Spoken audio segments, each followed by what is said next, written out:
Assalamualaikum warahmatullahi wabarakatuh. Let me introduce myself. My name is Barila Muhammadani. You can call me Barila. I study at Senor High School, Zainul Hasan, Genggong. Standing here, I want to deliver my speech and the title is Islamic Values and Modern Challenges. Students against bullying and harassment. In today's world, young Muslims face challenges that previous generation could not imagine. Technological advances have brought new forms of bullying and harassment. Cyberbullying, leaked photos, rumor spreading, and more. Violence becomes easier to glorify, and harassment becomes easier to hide. But Islam is timeless.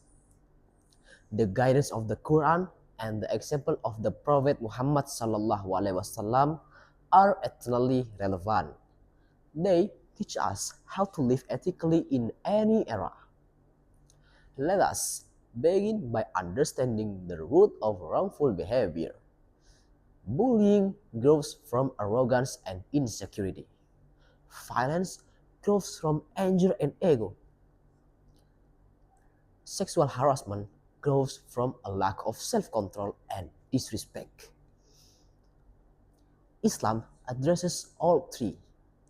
Allah commands, do not mock one another. He commands, do not let hatred you cause to be unjust.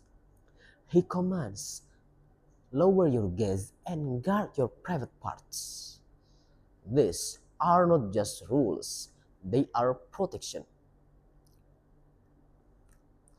As Islamic students, we have a responsibility to bring these teachings into our daily lives. That begins with awareness. We must recognize the signs of bullying, sudden fear, withdrawal, isolation. We must recognize the signs of harassment, discomfort, avoidance, emotional distress. Awareness is the first step toward action.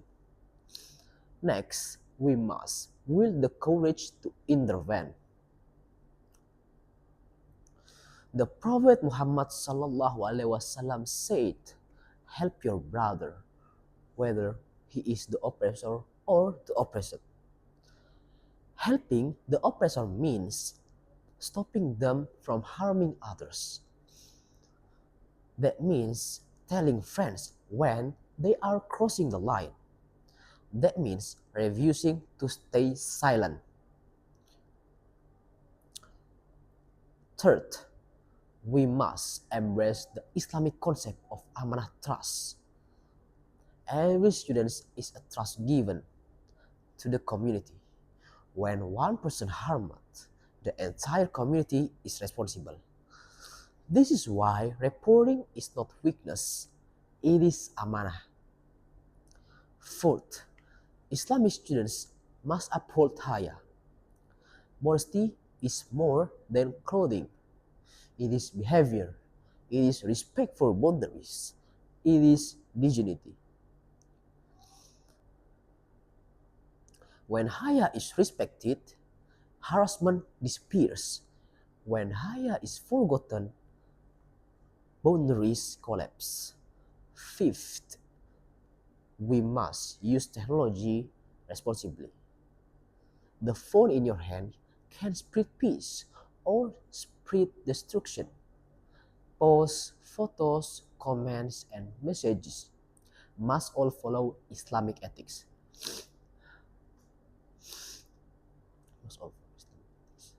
Do not forward harm. Do not share what is private. Allah knows what we do online, even if no one else does. Sixth, we must care for victims with compassion. Islam teaches us to sit with the hurting, to listen to them, to support them. Sometimes, kindness is the first step in their healing. Do not put the blame on those harmed. Blame belongs only to the one who causes harm. Finally, we must strengthen our relationship with Allah Subhanahu wa Ta'ala.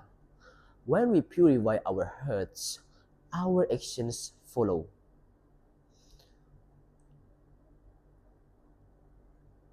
Students who pray, students who remember Allah, students who reflect on the Quran, they become sources of peace. Let us be the generation that brings Islamic values to modern challenges. Let bullying stop with us. Let harassment stop with us. Let violence stop with us. May Allah make us defenders of the weak. May Allah make us defenders of justice and protectors of the weak. That's all from me. Thank you very much for your kind attention. I'm sorry if I did a mistake. Once again, thank you very much for your kind attention. And last I say, wassalamualaikum warahmatullahi wabarakatuh.